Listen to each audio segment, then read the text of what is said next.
It's a wildly different view when you look at money as a claim on energy and materials. Every dollar in your pocket, every New Zealand dollar in your bank account, when you spend it, it will be spent on something containing energy, for sure.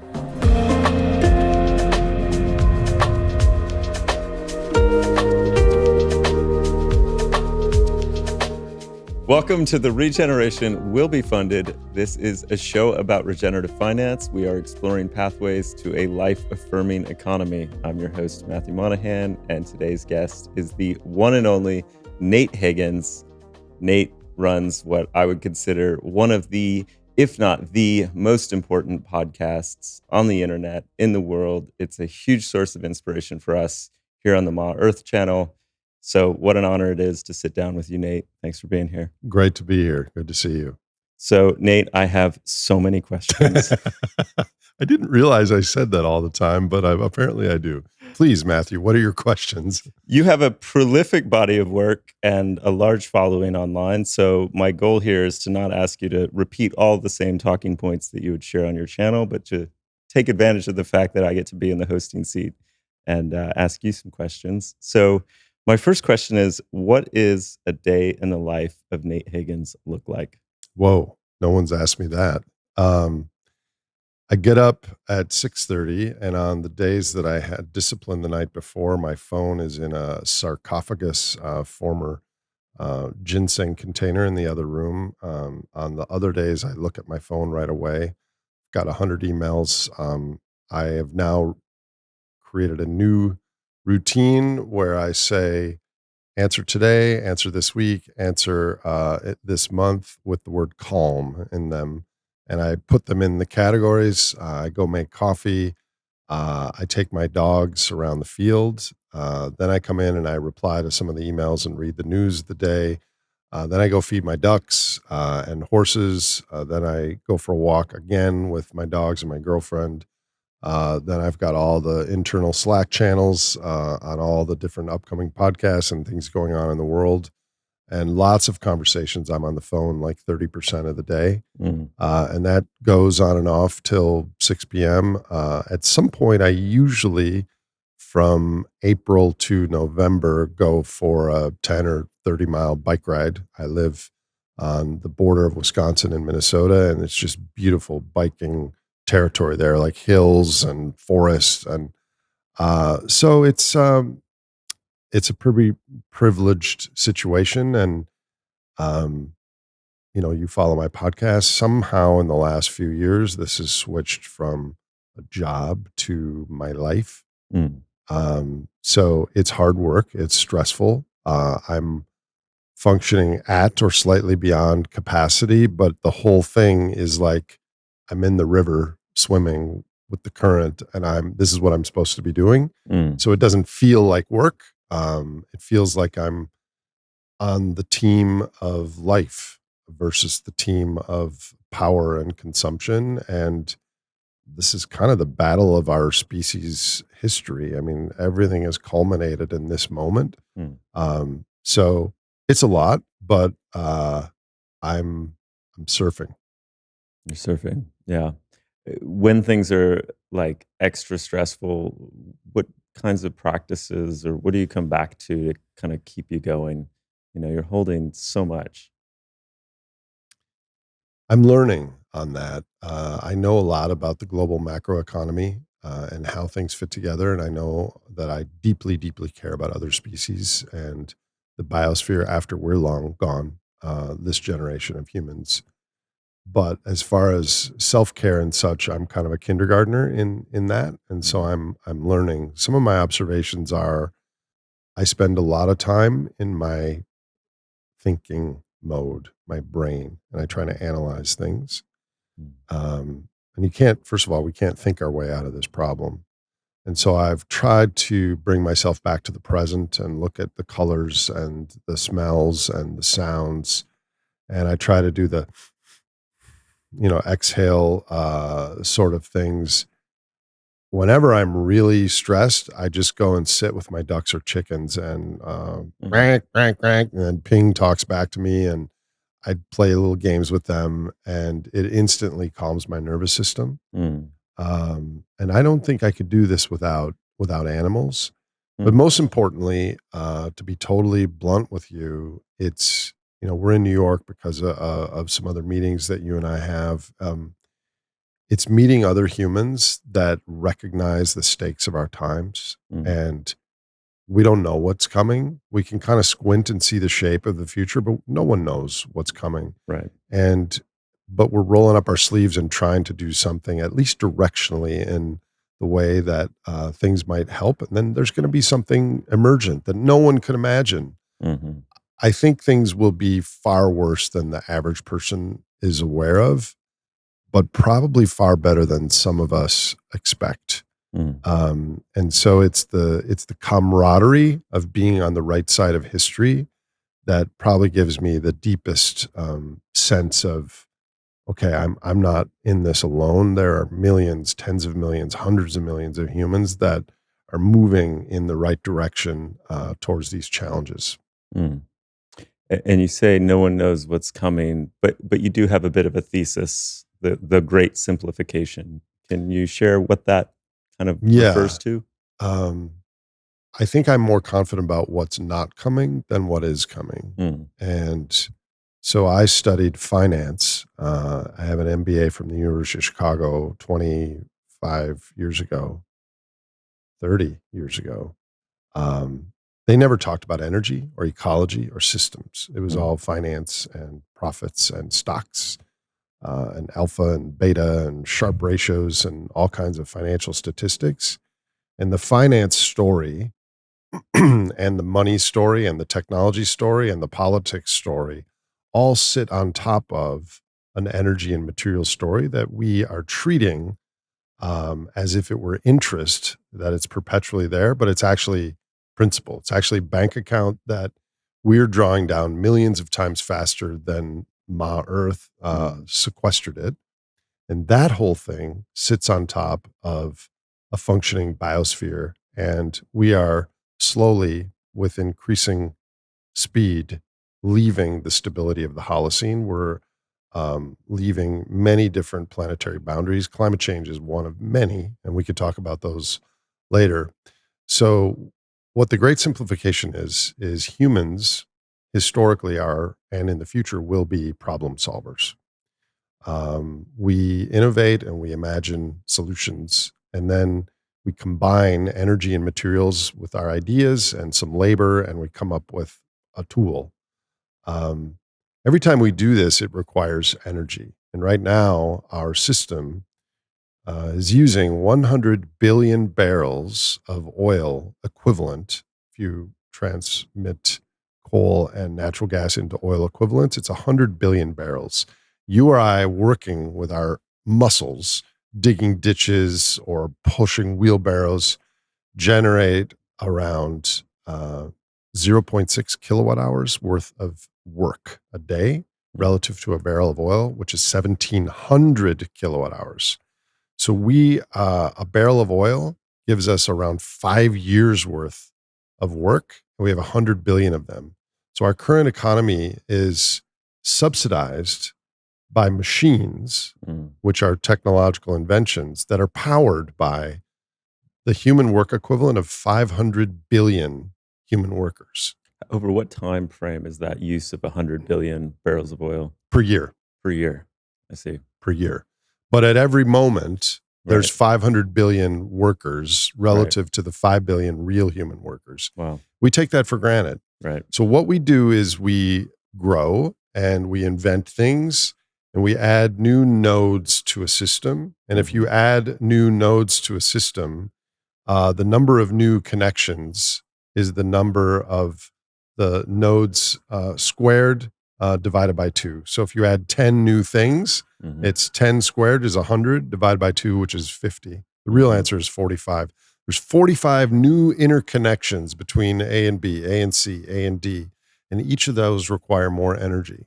So as humans grew, Mm, we complexified. mm, We created a more complex system that required more energy every year right. to get the flow of materials and energy through a global, larger, and more intricate complex system. Mm-hmm. And so the name of my podcast, the name of my work is The Great Simplification, which is we are nearing the end of a couple century massive increase in the size, scale, and complexity of the human endeavor because we just keep adding more primary energy every year, except this stuff is not finite. It depletes rapidly. Um, uh, ExxonMobil 2 weeks ago came out with their scenario analysis, and all of the oil fields in the world, Mm-hmm. if you didn't drill any more oil, Mm-hmm. are declining at 15% a year. So in the next 30 years, we would be down to 10% of today's oil if we stopped drilling. So we have to keep drilling. And there is a lot of oil that's undiscovered. And there is some technology that would allow us a bigger straw to get the same amount of oil out, which means we're that much closer to the slurping sound at the bottom. Mm-hmm. So we don't take this for granted. Why? Because that straw, we get the liquid out every year. Mm. So we don't know whether we're halfway down or near the bottom, and we won't get the signal until the slurping sound hits, which is shortages, high prices, inavailability in certain markets, et cetera. So the Great Simplification is the downslope of what I refer to as the carbon pulse, which is this 300-400 year period where humans are drawing down this ancient bank account. And by definition, our global economic interactions will have to simplify in lieu of complexifying. There will be pockets of things that may be more complex, but on average, we're going to have fewer nodes, fewer, South Korea to Los Angeles supply chains. Globalization will not be as large of a role in our life as it is today because it'll be too costly to do just-in-time shipping in a 6-continent supply chain. Things will be more expensive, which means we will, our economy is completely supported on these fossil armies. And that's what accounts for our wages, our profits, our cheap stuff that we can ship in a brown truck to our house overnight for not much money. That time is nearing its end. We are cresting the top of the carbon pulse. Doesn't mean it has to be a disaster. And I think the word collapse is overused and I don't like it. Collapse is binary. You either don't collapse or you do. I think we're still so complex and have so much wealth and technology and ideas that I think a simplification, which is kind of a 20 or 30% reduction of the size and scale of our economy, is much more likely than a collapse. Also, collapse is here already for many people in Syria and Ukraine and Gaza and orangutans in Indonesia and you name, whales. So when people say the word collapse, they really mean when is collapse coming for me? So I prefer the Great Simplification because it will be, in my opinion, it will simplify our lives and it will be arguably the greatest event in human history, given the 8 billion people with expectations on a full planet. And we haven't even mentioned the ecological backdrop of all this, which I know you're well aware of and care a lot about.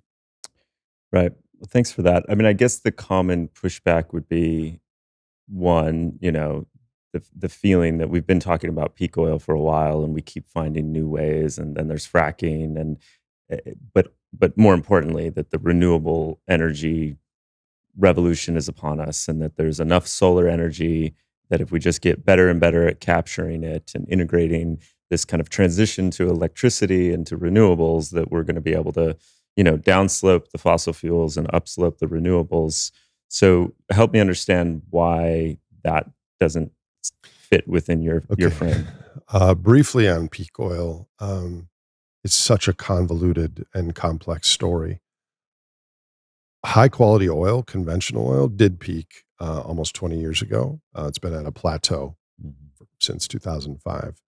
On top of that, we're adding things like shale oil, which is the light tight oil, which is in the regions where all the other oil migrated from. There's nothing left after that.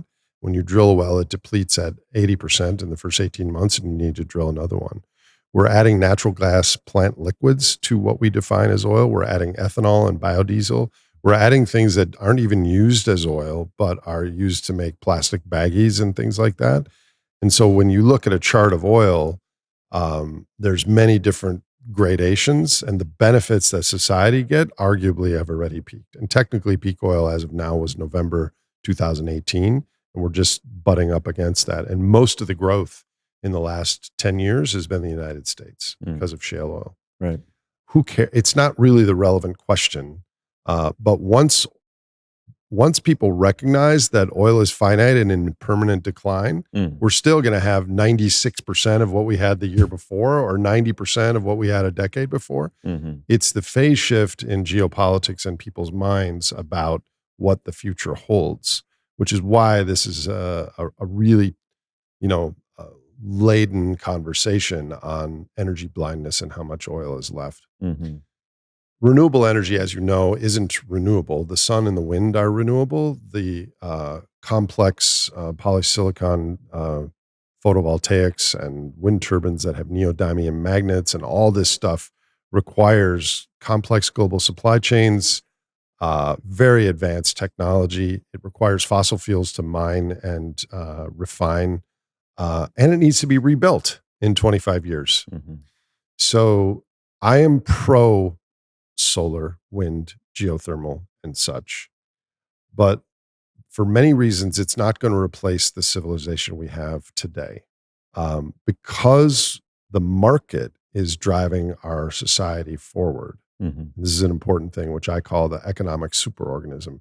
Humans are biological organisms, and animals were the first investors. And so we go through our life trying to spend a little to get a lot on all of our different things. And so as individuals, as families, as small businesses, as corporations, as nation states, we try to get a return, which is profits or higher wages or whatever.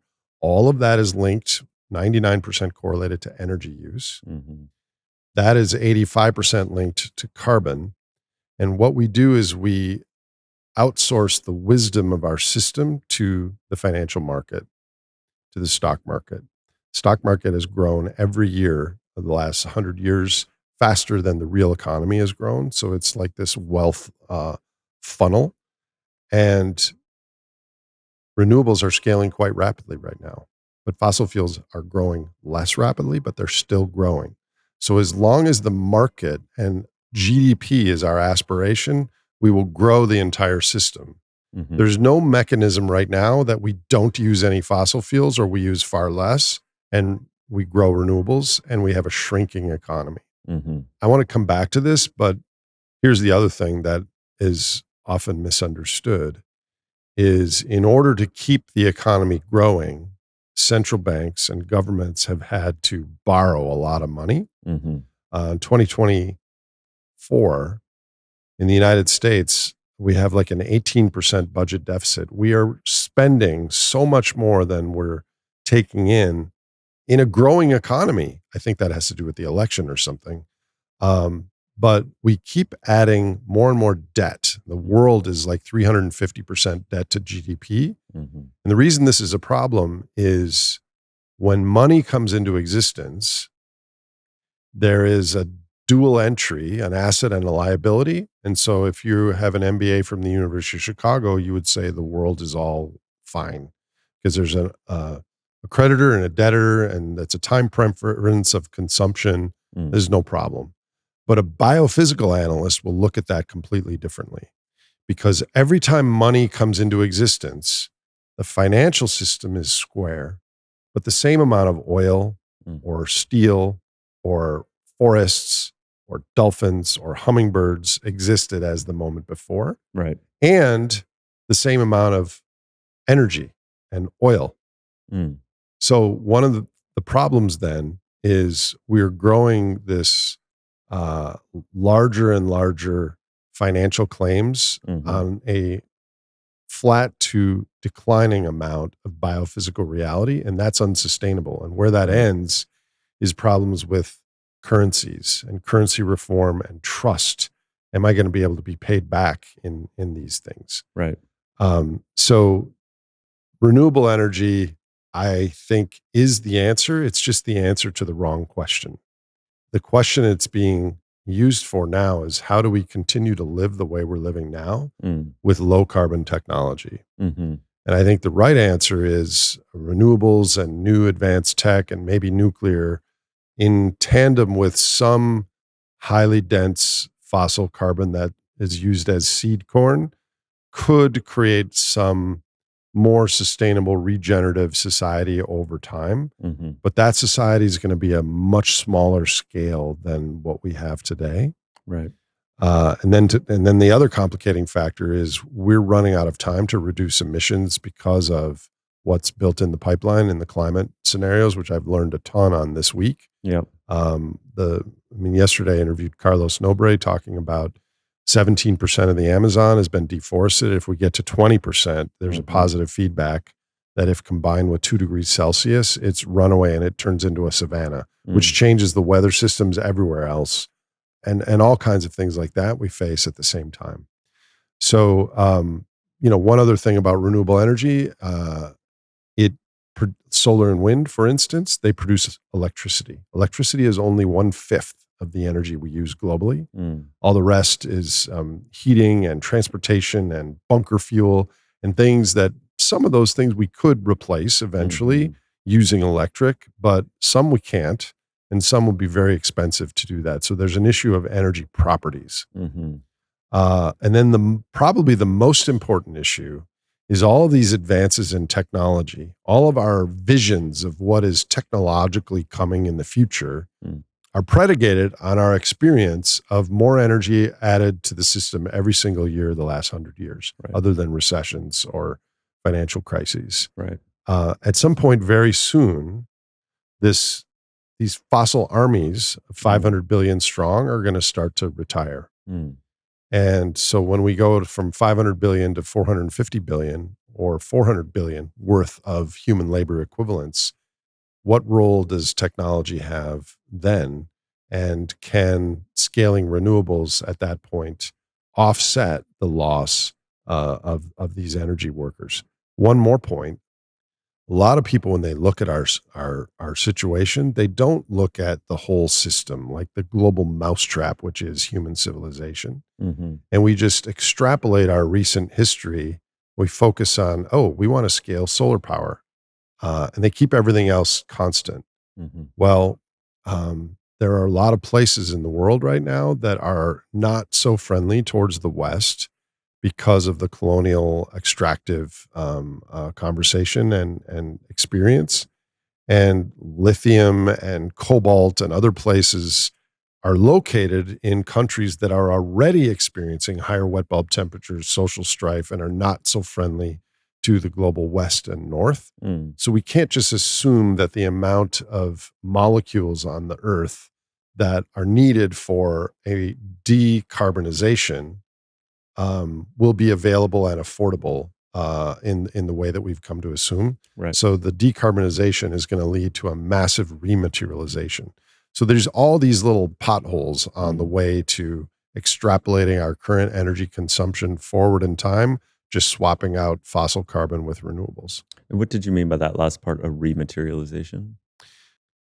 When we switch infrastructure, we're going to need copper wires as big as your thighs. And so we're going to need not only the generation capacity that solar and wind harness and generate electrons, but how do we move those electrons to where they're needed? There's going to be massive transmission infrastructure, which is really materially intense. So, somewhere between 5 and 50 times as much copper, as an example. Yep.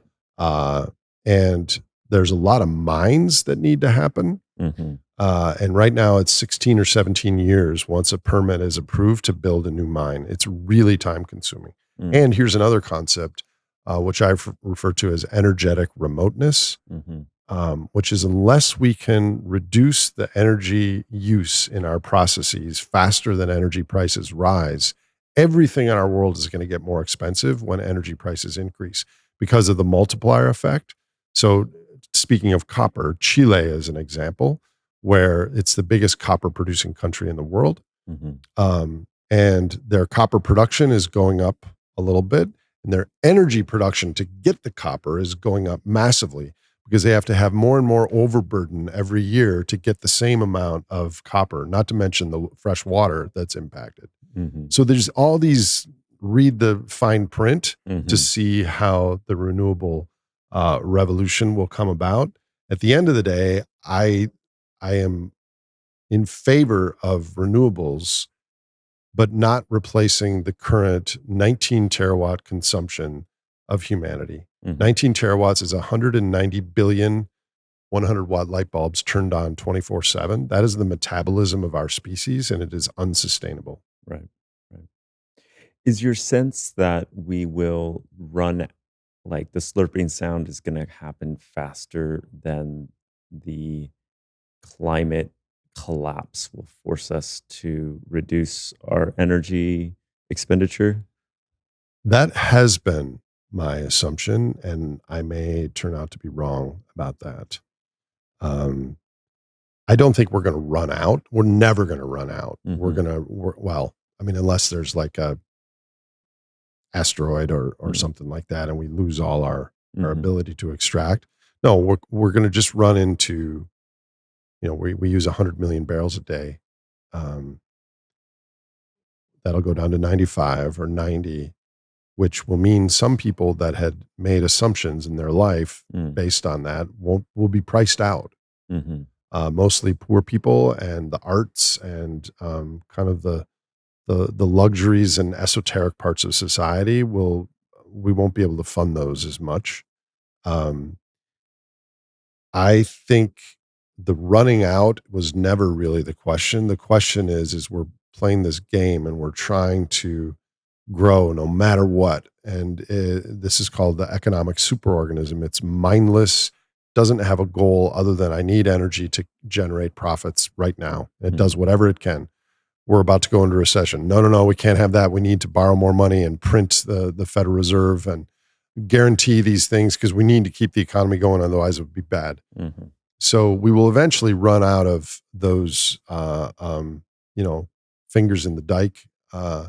And that's when we have a great simplification. So I think the cascade, the Wile E. Coyote moment or the musical chairs moment, to use another metaphor, is in the financial and currency system.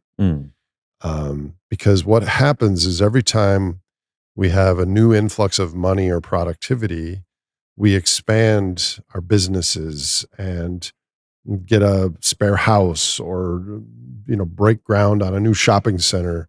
We spend the money on things that require physical infrastructure. And so that physical infrastructure grows year after year.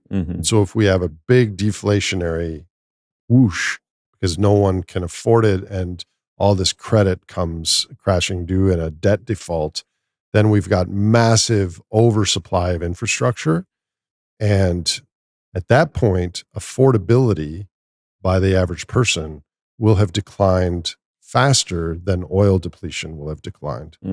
So I foresee a day in the next decade where oil again will be $10 a barrel or cheaper because people won't be able to afford it. But that's a little nuanced. So I think the original models, I think this is why I'm backtracking on what I used to think. The original climate models were completely ignorant of the fact that the carbon pulse was up and down thing. And they extrapolated forward that we would be using 4 to 5 times as much fossil carbon in the year 2100 as today. And I knew that was just patently false. Right. That was the RCP 8.5 scenarios that we would use so much carbon that we would generate 8.5 watts per square meter of additional forcing heat on the planet. And I just knew that was crap. Yeah. So they were way, way too aggressive on those scenarios. And yet a lot of climate activists treated those as the baseline. So I was like, no way. However, they were also really conservative on positive feedback from the dying off of plants in the shallow oceans that then burp up more CO2 and the methane and other things that were positive feedbacks. So now, especially in the last few days here in New York, Mm. I'm hearing pretty scary projections on climate. Um, I think the economy, and then we have to talk about AI because that's a wild card here. Mhm. My base case is that the economy, the global economy, peaks and declines forever in the next decade, and that itself might not be enough to stave off the bad climate scenarios. Um, but we can talk about that. But yeah, I'm increasingly worried about uh, climate and hitting points that disrupt society as much or more than energy depletion would. Of Yep. course, if that does happen, then we're going to be faced with both at the same time. Yep. Yep. And I do want to talk about AI, and I do want to talk about the economic system. And, given your landscape view of these different ecological tipping points and talking to these leading earth scientists and paint us a picture for kind of what are the key things that you're paying attention to. I know Amazon rainforest this week has been one. What else? I had breakfast this morning with Jeremy Grantham, uh, Legend. legend in investing. Now he's investing in green tech, and he's very concerned about planetary boundaries.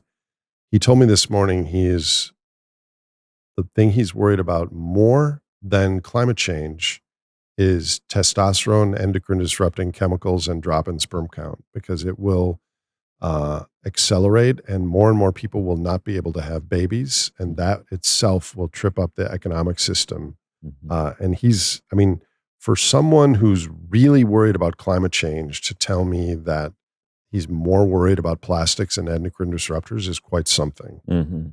Um, so I'm worried about that. I'm worried about all of the ocean issues, Mhm. acidification, sea level rise. I actually think is probably the least worrisome thing.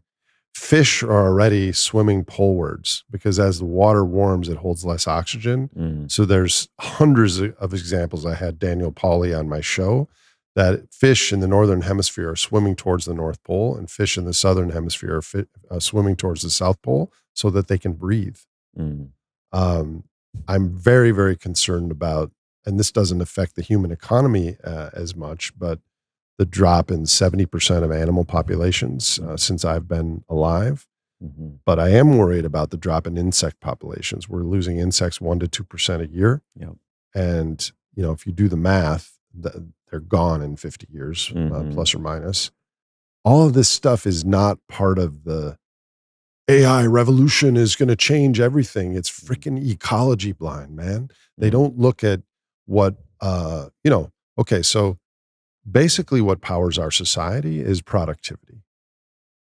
So an economist would tell you that there's capital and labor, and then there's this productivity dummy factor in there. Mhm. Um, what they're wrong about is most of our productivity is this bolus of fossil carbon that is added to the system, and then we're adding more every year. So we add the equivalent of 3 to 5 billion human workers every year in the form of coal, oil, and natural gas. Um, but maybe AI will make everything better. It will make all the little processes better. It will make finding and drilling for oil better. It will make finding lithium and processing it better. If it makes everything better, that boosts productivity, and that boost in productivity ripples through the whole economic system as more profits, more wages, which are spent on stuff which has an energy draw and an ecological impact. Mhm. So there's I think you know this already, but there's something called Jevons paradox, Mhm. which is based on something called the rebound effect. The rebound effect shows that if you have a new technological invention that saves you 10% on your energy use, but your energy use actually goes up 5%, not 10%, but 5%. That's called the rebound effect, which is Jevons paradox. But there's an advanced version of that called the backfire effect, which is if you invent something that saves 10% energy on that product, but the total energy use in the system goes up by more than 10%, that is the backfire effect. And Mhm. that is what's been happening for the last 50 years in our economy. Since 1990, we've increased our energy efficiency because we're innovators. We've gotten smarter by 36%. Mhm. During that same time, we've increased our energy use by 62%. Mhm. So AI is going to be the mother of all backfire effects. Mm. And even at a micro level, artificial intelligence will help this thing use less carbon, but it's going to do that. It has to, because it's part of the economic system, in a way that generates more profit or productivity, Mhm. which system wide, if you aggregate all these little AI benefits, the entire system will use more energy and have more ecological impact. It has to. Mhm. Why? Because AI is downstream of our economic imperative of profits and growth and GDP. Mhm. If we had a cultural, social waking up and suddenly GDP was replaced by well-being and ecological stewardship, then AI actually could improve our future quite a bit. Mhm. But so far, it's downstream of the drivers of the economic superorganism. And so that economic superorganism, driven by the logic of GDP, driven through the basis of debt and growth, like, why can't we install new logic? Like, what is it a foregone conclusion that the economic paradigm is destined to failure because we can't stop the base logic of the system? And how do you think about, I mean, so many of these scenarios about essentially economic, collapse or major decline, um, it does end up being a geopolitical power story, right? It's a winner take all, and it's use it or lose it. Because if these other countries decide we're going to live sustainably, we're going to respect our forests, we're not going to burn carbon energy, we're going to highlight well-being instead of these other things, they will be immediately outcompeted by the other countries that continue to pursue AI and growth and technology and weapons and the whole thing. So Mhm. there's that. Mhm. The second thing is, yes, it is possible that we could shift our cultural goals, and that is a long shot, and we should talk about how that might come about. Mhm. But right now, billionaires, politicians, the most powerful elite people in the world, they are powerless against this economic superorganism. Look at Yeah. Biden, look at Kamala Harris, look at any leader in the world that Yeah. deeply cares about climate change, because they're aware of it. And at the same time, they're approving oil and gas leases because we need to keep our consumers empowered by cheap gasoline. Right. So there is no one that can say, you know what, let's move away from growth. And if there was, and this is really important, there's a lot of people saying we need to prepare for a post-growth society. Mhm. Any pathway between here and a post-growth destination has to navigate what I refer to as the four horsemen of the 2020s. Number one is debt. So we have this giant overhang, truly a musical chair situation of what people think they own and what our underlying infrastructure and natural resource balance sheet will support. And there's a haircut that has to happen. Yep. Number two is geopolitics, because all the countries can't use the same resources. And so there's right now the G7 and the G20 can't have the discussion that we're having, Mhm. because if they openly admit, oil's depleting at 15% decline rate a year and we're running into these limitations. Okay, so who's going to draw the short straw? Right. And the third is complexity. We've built this system with more and more globalization. Mhm. Um, and there's just this assumption that whatever we want, we can order at the cheapest place internationally because of cheap energy, cheap liquid fuels, and cheap credit. It'll be here tomorrow and I'll be able to afford it. And then the fourth is this social contract. I mean, fortunately, you live in New Zealand. In the United States, a third of our country is going to be massively pissed off after this election. I don't know who's going to win, Mm. but I can tell you a third of the country is just going to go postal. I mean, hopefully not postal, but the fourth is the social contract. Mm. Is we have been alive during a time where growth was the norm, and growth over time was a tide that lifted all boats. And we may be exiting that time.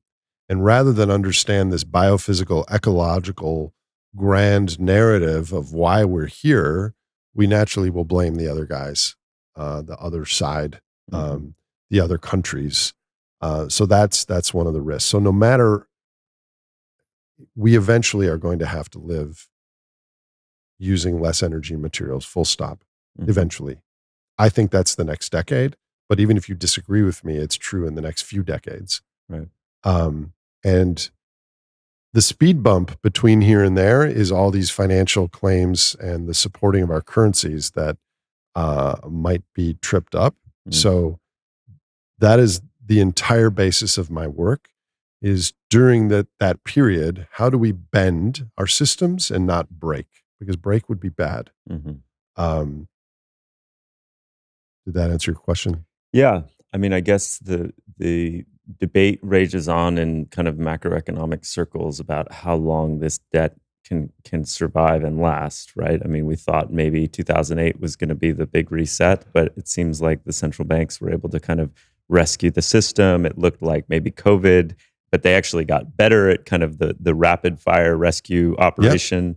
And so much of, thinkers that I look to would say it's debasement and financial repression, right? Like we're going to see obvious debasement of the fiat currencies because there's nothing else to do but then to let the currency inflate.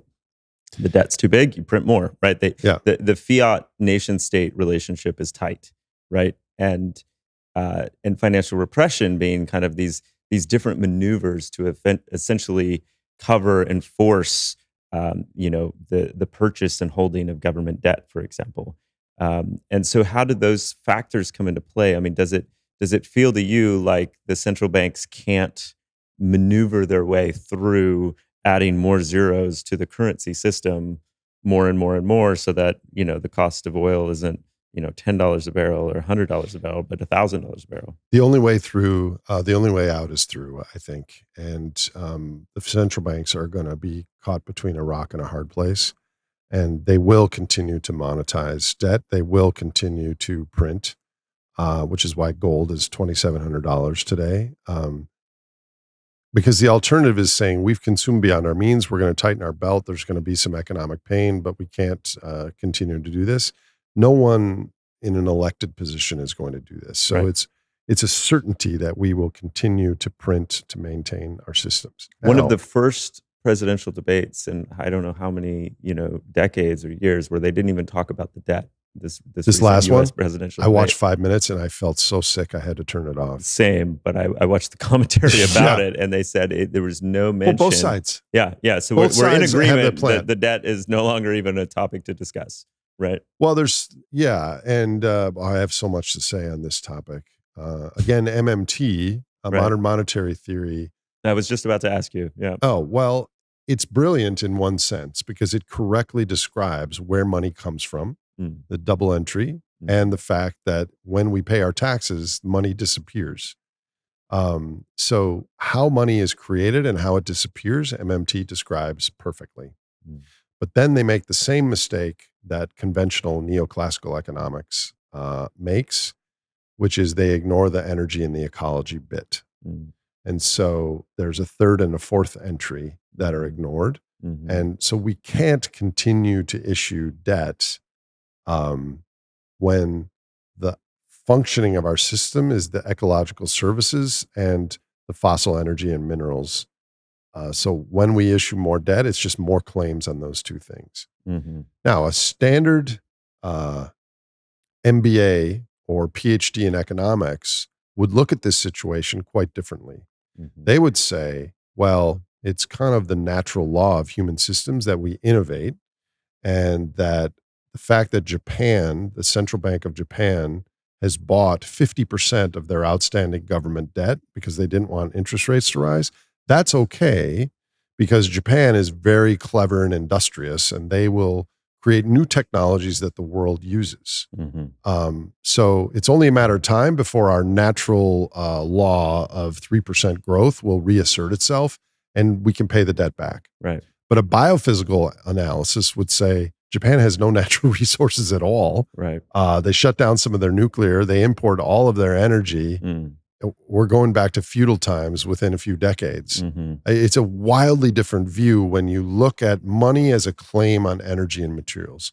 Every dollar in your pocket, every New Zealand dollar in your bank account, when you spend it, it will be spent on something containing energy, for sure. So that correlation between material energy consumption and demand and every dollar in the pocket, Jason Hickel's written, extensively well about this. But the alternative or the pushback take is that no, we can decouple. We can decouple growth from emissions and energy consumption, right? We know historically that's not been the case, but why is it impossible to be the case? Or can it be part of the future? We cannot decouple what's currently called GDP from the energy and material link globally.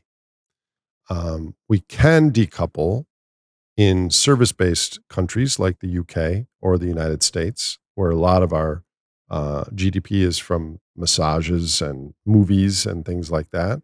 But the average American consumes 57 barrel of oil equivalents of coal, oil, and natural gas every year. We consume another 18 barrels in the goods that we import from China and the industrial places where the fossil fuels are burned, but they're not counted as fossil fuels that we burned. Right now, the correlation between energy and GDP is 99%. But the reality is that for every 100 new units of new GDP, we will burn around 70 units of new energy. That's the physical, but the correlation is 99%. Materially, it's 100% correlated. And let me tell you this. There's a new paper out that shows that the weight of the technosphere, which is our buildings, our microphones, our lights, our concrete, everything, outweighs all living creatures on Earth. Not just animals, but trees and grass and shrubs and everything alive. So all the human built infrastructure, much of which we pulled from under the ground and combined into useful things, outweighs all life on Earth. And that continues to grow. And if we double our GDP, which at 3% growth per year, we will double the size and energy use and material use in the next 30 years, and another time in the next 30 years after that. So a baby born today, if they live to be 60, will see a quadrupling in the energy and material use of our planet unless things change. I don't think the next doubling is going to happen. I am 100% sure of that. Right. When it changes, I don't know. But, the challenge now is to anticipate this and see how these pieces fit together and have a lot more people like you and your listeners and others work towards responses that will allow us to bend and not break. Right. So we talk about money. On a global macro basis, our current system is totally unsustainable. And what we're going to have to do is eventually respond to a simpler, meaning less complex, and smaller scale globally. But that may mean that there's a brain drain from the global south to go to the countries that still have the power and everything going. And that's a positive feedback loop itself. So the United States and Australia and Canada attract more of the bright people from the global south because this is where the opportunities are. And there's a massive colonialization part 2 that happens with the AI revolution. That may be the case, but once we pass through this reduction in the scale of the human size of the economy, then there's lots of creative ways to do things better in the future. For instance, we could do this now, but I'll explain why it wouldn't work now. But you could have a government in Brazil, for instance, and that's fresh in my mind because reforestation of the Amazon is a dire thing that we need to do. We need to stop deforesting and then we need to reforest. But what if governments said, you have to pay your taxes in these biobucks that are bio capacity regenerative things, meaning you need to do something with your business or your own work or your life to regenerate the ecosystems where you are by planting trees or doing any number of things that your listeners probably know better than I do. And if you live in this country, you have to pay some of your taxes in that buck. Right. That incentivizes behavior towards doing these things. I don't know how happy people would be about that, but that sort of monetary dynamic would actually work. Yeah. But it won't work today because we've got this Wile E. Coyote overhang of too many claims versus an underlying reality. So once that equilibrates a little, which means a depression, then that's when we should be having these plans built out as blueprints, and there should be constituency, and people should understand how this works. And politicians would be like, I've been waiting for this. Now's the time to implement this thing. As far as entrepreneurs, they also should be thinking about that.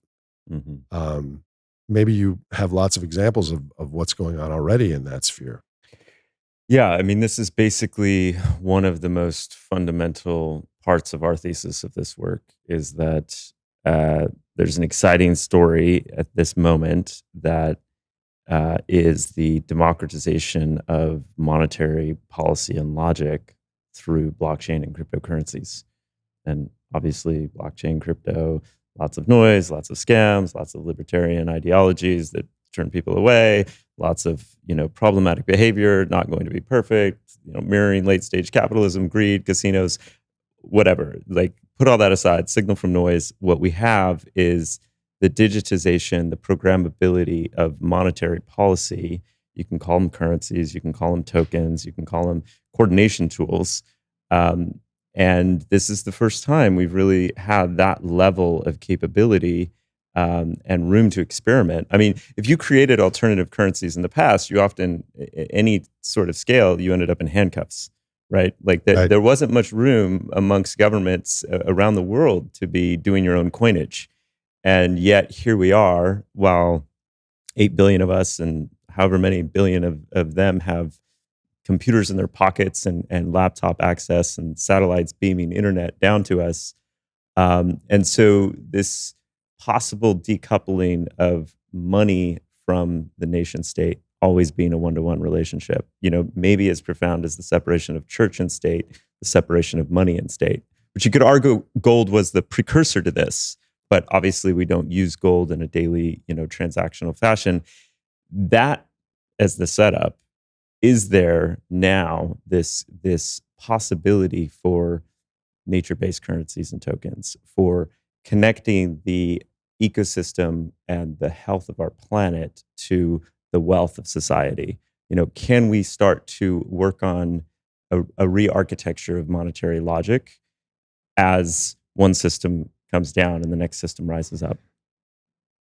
I don't know, but I'm increasingly thinking that unless we, and by we I mean 5 to 8% of the people on the forefront of trying to champion nature, unless a significant number of people have a value shift, like I do my work truly, I need a salary, but I do my work on behalf of the biosphere and unborn generations of humans and other species, because if we get to 3 degrees Celsius, we're going to lose half the species on Earth.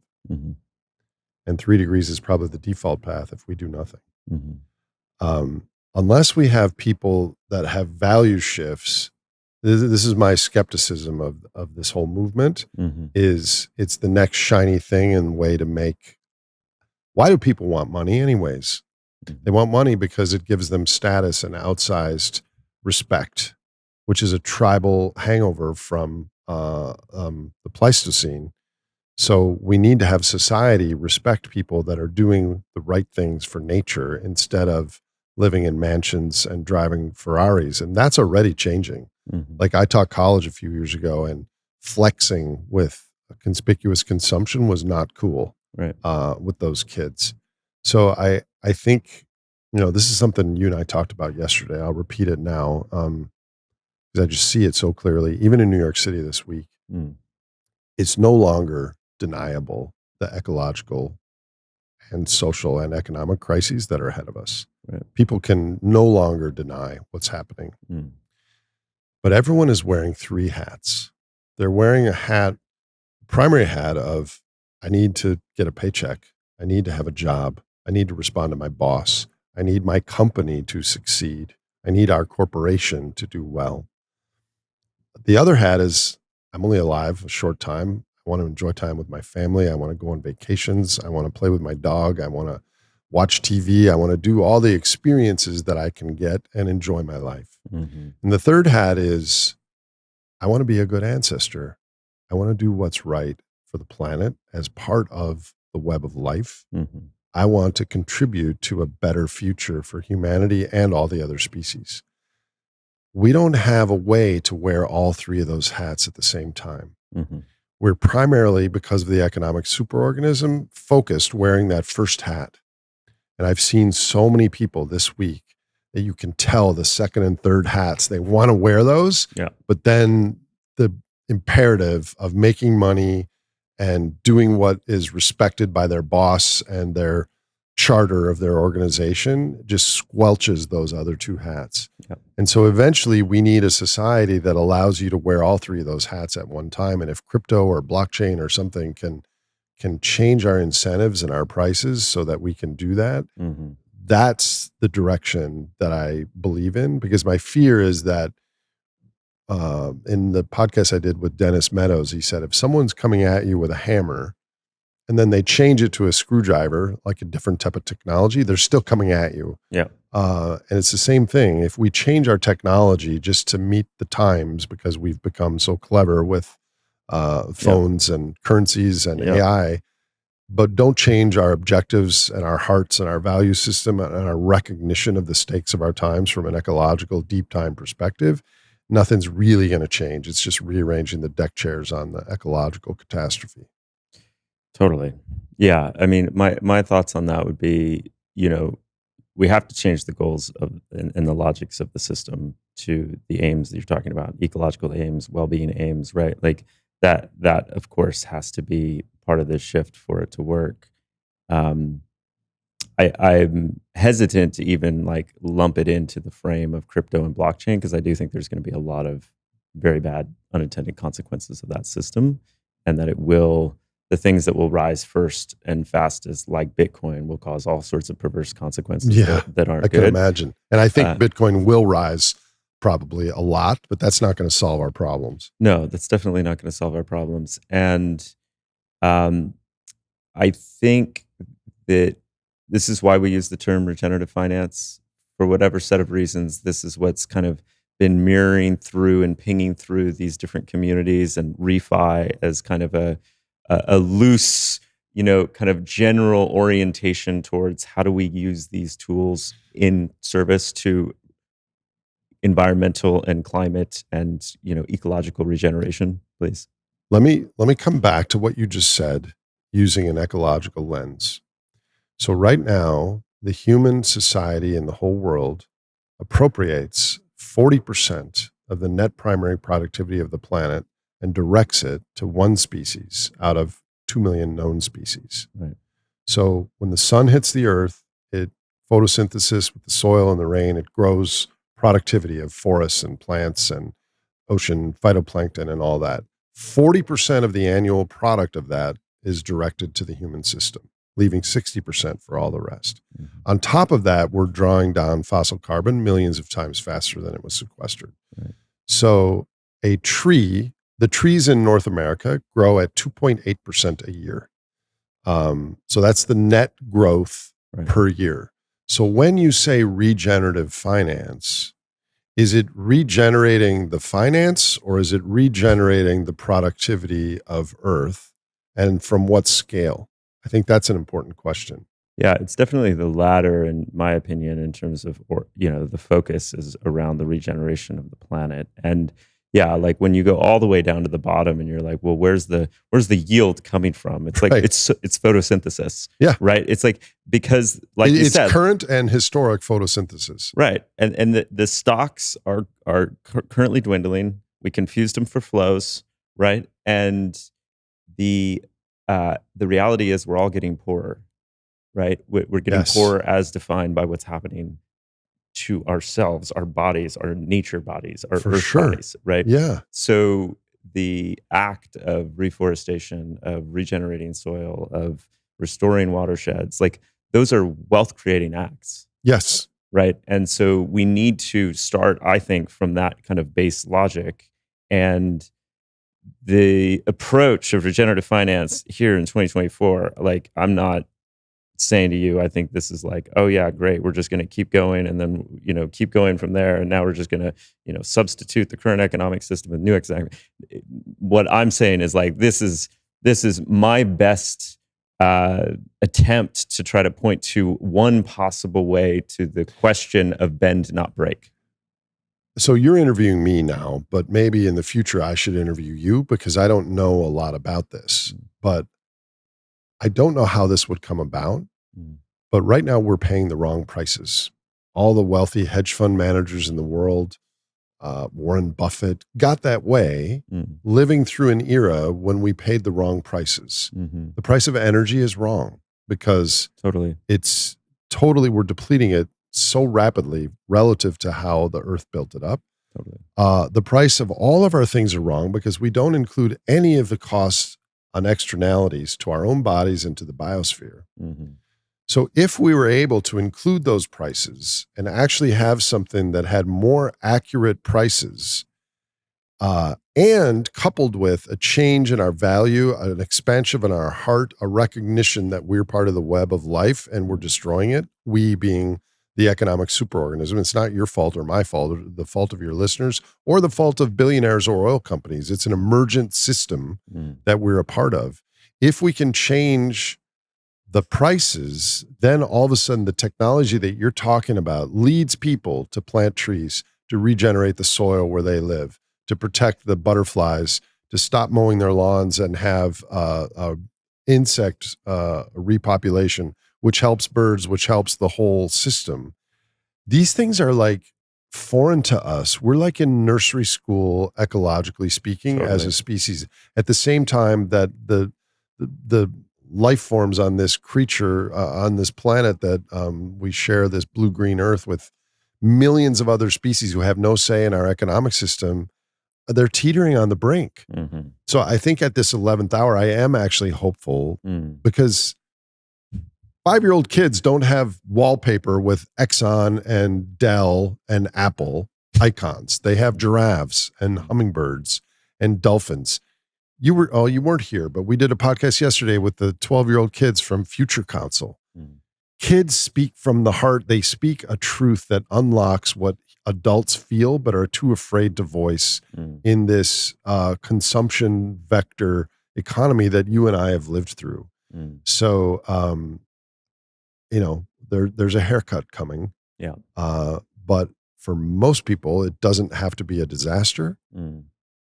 It's not going to be equal, which means people that don't have a lot or are under the poverty level now, they are going to have to be taken care of because otherwise it's going to be a disaster. But we use 19 terawatts worth of energy per day constantly.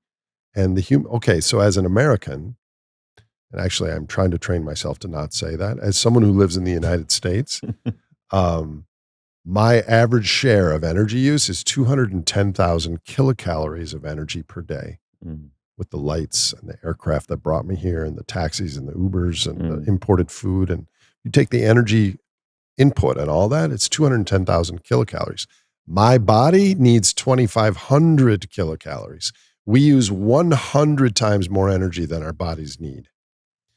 So there's a lot of room for a reduction in that and spending some of our energy doing regenerative activities instead of totally consumptive activities.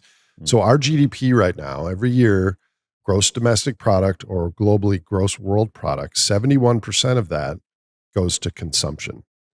The other 30% is towards investment. But of that 30%, around a third of it also goes to consumption in the private sector.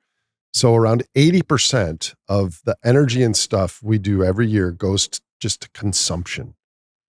So there's lots of ways that we might be able to invest more, consume less, Mm. and that pushes things into the future.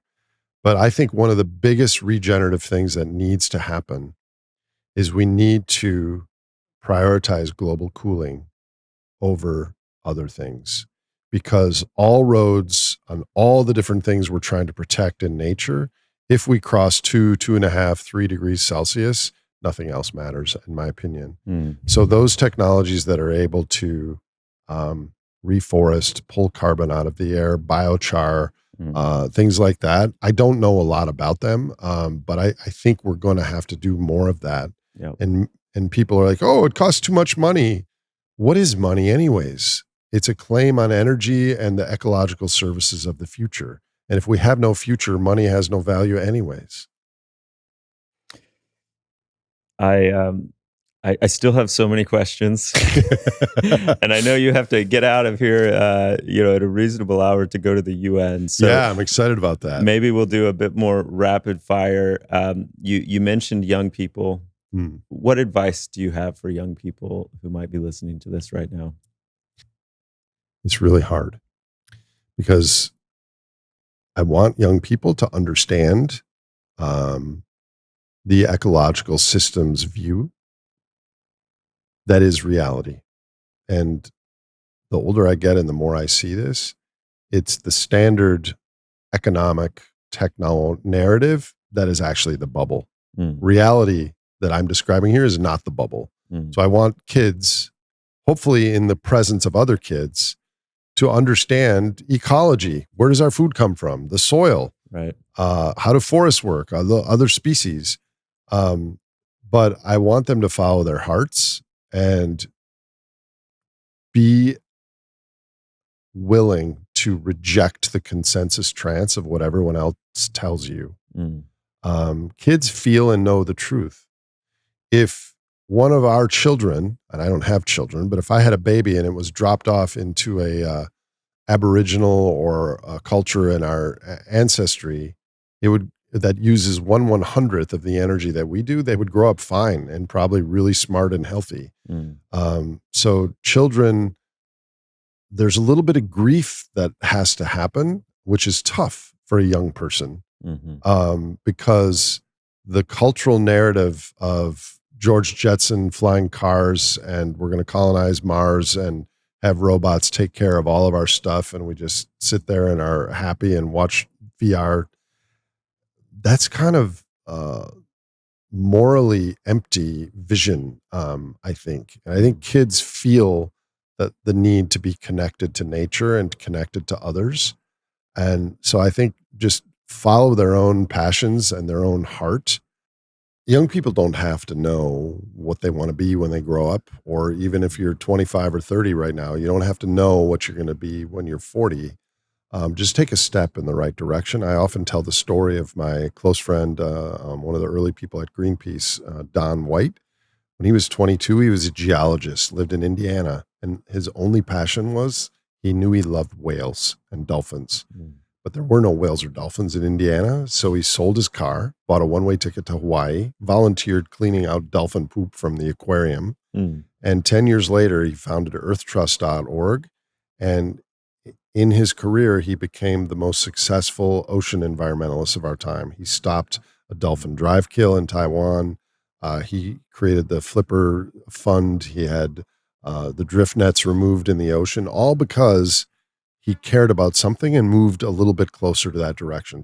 That's my recommendation for young people. Be curious, surround yourself by other people who care about what you care about. Just take a step in the direction of something that feels right and interesting and relevant to you. I'm blessed to have some young people in my life, but I've been asking myself a lot more lately the question of, will I have my own biological children in this lifetime? And I know you've mentioned on your podcast that you don't have kids in that form. You've given birth to many projects and had students in your classes, and obviously you're a teacher to many. But yeah, I'm curious how you think about that.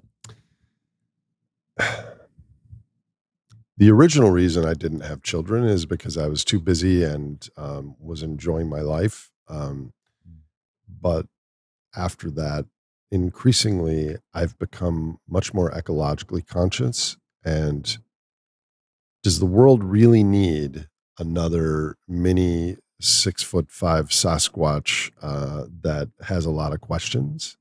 Not Yes. really.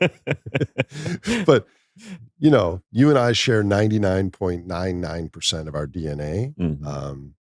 In fact, with everyone Mhm. on this planet is pretty much the same, 98.5 with the other great apes, all the way down to cats and cows and mushrooms and bananas. We're genetically related to everything on life. Should genes dictate our priorities? Mm. They did historically because relative fitness was the driver of evolution. But right now, I am not enslaved to my genes.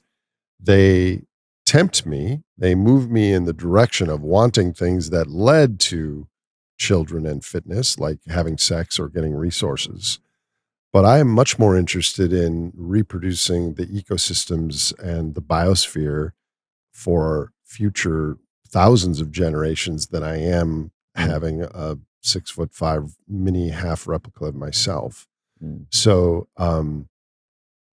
there's that. So Mhm. that the priority is I want to prioritize that over my biological replication. Mm. But then there's the what sort of a world am I bringing a child into? Mhm. And I don't know what the future is, but every day, so I look at the future as a probability distribution. I change the odds depending on what I learn or Mm. what I see or some world event. um, I think things are going to be pretty bumpy in the next few decades, Mm. and I think there's going to be a lot of chaos and violence. And I think coming through 2050, uh, the human settlements and economies then are going to be simpler and hopefully wiser. And I think living through that is going to be a hell of an adventure, but it's also a responsibility. And as we become less able to afford things, to have 5 kids is a real responsibility monetarily. I, it's a personal decision. And Mhm. here's the thing: the people listening to your podcast that are asking the question that you just asked me are probably the ones that should be having kids, Mm. because we don't want the movie Idiocracy to play out in real time over a decade. Mhm. Um, but I don't think about it that much. I think it's totally up to the person. And if your passionate thing you want to do is raise a human to be the best human possible and have them have as best a life as possible, do it. Mm. I just think there's a broader context of the times we're alive on. So that doesn't seem, I, my knowledge and my heart Mm. on what I have come to learn about our situation is a stronger force than my biological urge to have an offspring. Right. If you could wave a magic wand and everyone in the world would magically understand something that they don't today, what would that be? Yeah, touche, Matthew. Um, Maybe I should change that question because it's now everyone is expecting me to ask that. Well, since it's a magic wand, it doesn't have to be real. Um, I had a podcast last week with a guy named Bill Plotkin Mm. who said that, I forgot the stat. He said 15% or 20% of humans ever have a moment in nature where they have an experience Mm. that they have an embodied recognition that we are connected to all the other creatures and all the other living systems on this spinning blue orb, and that we are part of nature and the web of life. And when you feel that in a deeply embodied way and you think about it cognitively, the combination of those things puts you in a place that you cannot live your life without respecting and championing nature. So a magic wand would have everyone on the planet magically feel that Mm. and feel that connection, that we're all connected and we're connected to nature. If that happened, we would still have to navigate the biophysical Wile E. Coyote moment of the Four Horsemen, Mhm. because that's built in to our infrastructure, our claims on reality versus our underlying reality. But that would be a start because if you have that feeling, Mm-hmm. then you don't need the trappings of these mansions and a third house and a Ferrari and comparing yourself to the others in a pecuniary sense. You compare yourself to others as I want to get the status from regenerating this landscape that has turned into a savanna. I want to plant a lot of trees there and have the birds come back, and my community will support me in that, and I will have respect like our ancestors did. I mean, we historically were never equal. We had different degrees of status within the tribe 10,000 years ago, 50,000 years ago, but we were equal in how much we consumed because we didn't carry anything with us. And we ate and that was it. And we hunted and slept and sang songs and had dalliances in the bushes. There was no stuff. But now we're competing for stuff. We're competing for feelings on a stock-based planet that is drawing down. So I think the more people that facts aren't enough, you have to, I think one of the things that we face is this myth that we're in an information deficit, that if people just knew more about climate change, then we would do the right thing. I think that's wrong. I think we have to feel it at a visceral level, and that's where the change comes. And I think that happens also in relation. It's very unusual to do this all by yourself. You do it with other humans, and they're like, oh, you feel like I do. And I think that grows the number of humans that can take this on board. So broadly, an instantaneous magic wand, embodied recognition that we're part of the web of life. It's a tough question, but that was a good answer. You said something in one of your recent podcasts that really surprised me, which was you weren't sure if you could wave that magic wand, if you would want everyone to understand the depth of the predicament we're in. That's a different question. That was pushing a button.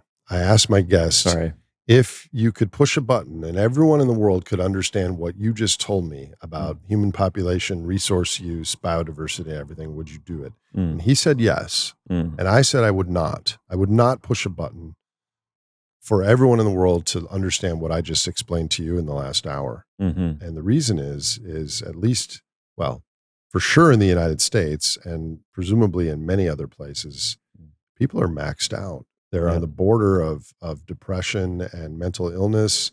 They're trying to make ends meet. And the cognitive dissonance of taking this entire story of ecological overshoot and 8 billion humans drawing down ancient carbon and affecting our biosphere, it's too much. It's too much for most people. But it is necessary and sufficient for a certain group of people. And to say that sounds elitist, but it's not elitist. I don't care who listens to it. One of the insights I had a couple weeks ago when I sat in ceremony with some friends is it's not the rich who are going to inherit the next culture. It's the mentally resilient and the systems thinkers who have community. Because being rich is just financial claims on a biophysical reality and a larger infrastructure that requires more flows of heat and energy and natural gas and other things.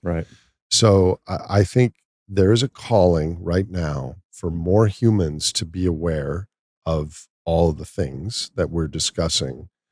But the mental awareness is only part of it. There has to be a visceral embodied awareness, which I know a lot about the global macroeconomy and all these science facts. I'm very naive about this embodied experience, but I'm learning rapidly, and it feels like we need to have more people awaken like that. Long-winded answer is I think most people will reject this story anyways because it's too much dissonance with their built identities and their jobs and their plans for their families and everything else. But which is why I'm not using social media dollars or anything to advertise my podcast. It's a signal to noise beacon that's out there. And if people want to learn and be part of the conversation, I welcome them. But this isn't one of those things that you blast on newspapers and media. Now, having said that, I do think Hollywood has a huge role to play here. Mm. Not me, but Hollywood has a role to tell these stories in a way that are emotionally salient and people can align with the characters, that we're headed for a future that's going to have less energy, less material, Mm. more protection of nature. And we can learn a lot from those stories that I think I've said the example before that um, to do an altruistic act, people are 300% more likely to do an altruistic act if they witness someone else doing it. Mm. So a lot of our movies are like tech bros conquering Mars, growing potatoes by themselves on Mars, or and no offense if any of your listeners are tech bros and they grow potatoes, but or Mad Max. Right. And there's nothing in the middle where it's like a realistic, more agrarian, ecological civilization with some cool technology, some Mm. blockchain things that make things more seamless. And wow, look at Matt. He grew a hectare of forest in the last 18 months. Mm. You know, we need examples Mm-hmm. that are based on this biophysical reality that are inspiring to people. We don't have that. Mm-hmm. Like this future that I'm painting for you does not really exist in the media so much. Yep. Another more personal question. I know you recently went to India, and maybe that enough time has passed for some of that to distill down. I'm curious what the lasting reflections have been for you. Well, clearly, the people in the community that I lived in for 6 weeks live on $8,000 US per year, and they have great lives. Mm. Everyone has an electric bike. There are musical events in the community every single night, and on the weekends there's like 10. Mhm. Um, there's there is some wealth inequality because there's some Westerners that live in that community called Oroville, but clearly we can live well with on a fraction of our current resources. Mhm. That was one of the takeaways. Mhm. But the other takeaway is I felt such an envelope of warmth and love and community when I left. And it quickly dissipated when I came back because I got back into this. And so living with less is one thing, but it's got to be coupled with people around you who are doing the same thing. Mm. Otherwise, it's dissonant. Mhm.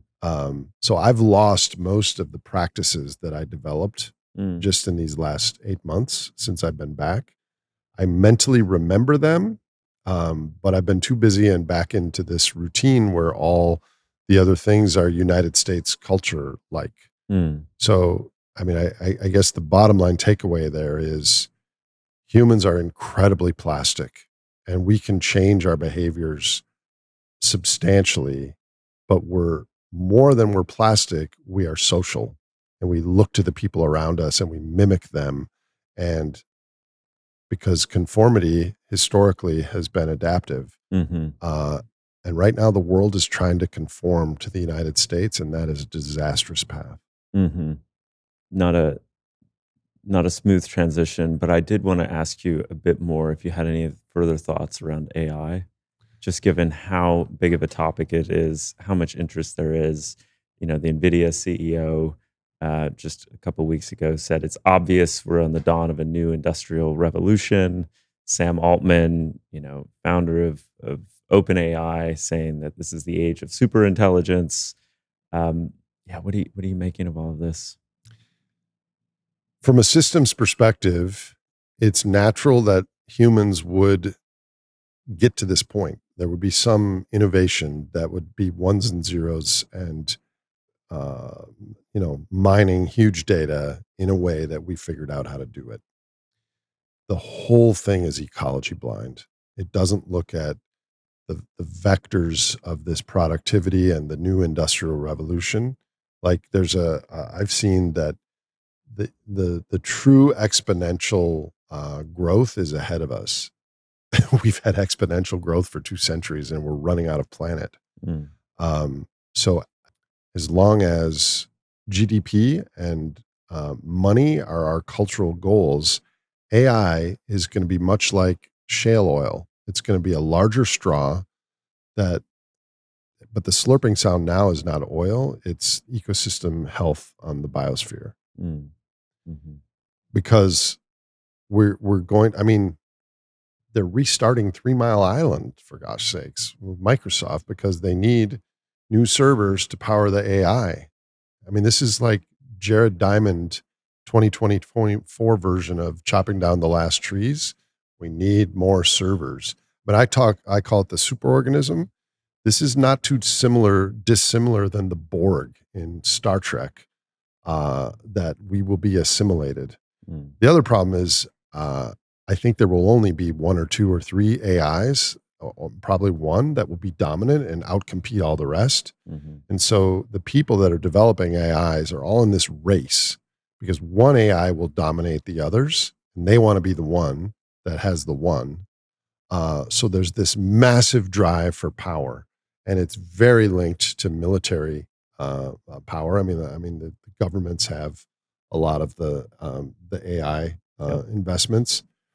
I just don't know what the benign outcome of that is. Mm-hmm. And it reverberates back on some of the 4 horsemen I talked about, certainly geopolitics, but also the social contract. I don't know what to believe anymore online.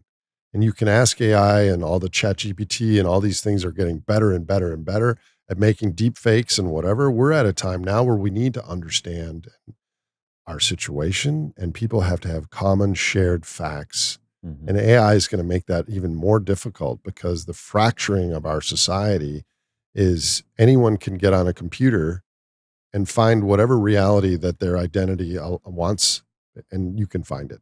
Mm-hmm. And so that's a problem. I don't know the answer to AI. Mm-hmm. Some of my friends like Tristan Harris are working on AI safety. Sam Altman, what was his board thinking? That it was originally a foundation, a not-for-profit, and now it's for-profit and everyone's left. I don't understand it well enough to say, but I think, okay, so here's a deep, deep story, that humans never used to have hierarchy. We used to have small bands on the savannah. Then we found agriculture, and that created surplus, and that created hierarchy. And we had warriors and priests and shaman and accountants and guards and all this stuff.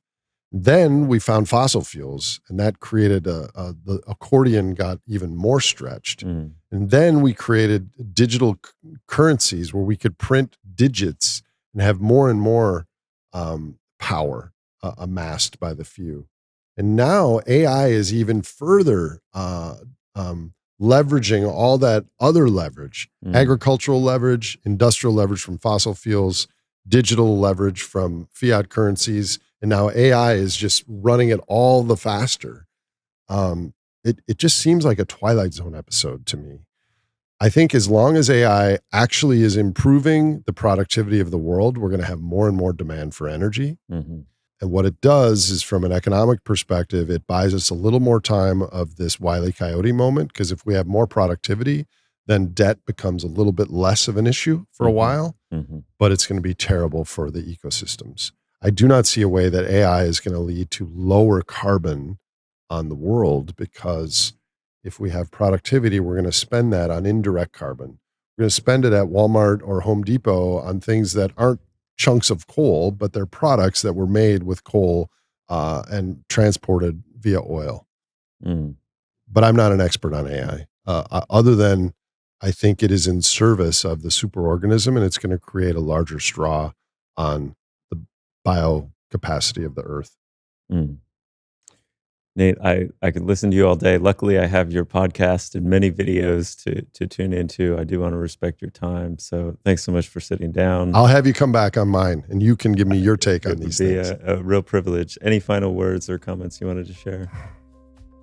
We're not alive at a normal time, and the stakes are pretty high. And I think a lot of people in human past have thought that, but we've never been at this scale and impact on society. And enjoy your life, do the things that you love, hang out with friends, but maybe do some fraction of your life dedicated towards saving what's at risk And thanks for listening. And for more, go to thegreatsimplification.com, as well as Nate Hagens on YouTube. And for more conversations from us, just go to maearth.com. Thanks so much, Nate. Appreciate it. Great to be here, Matthew.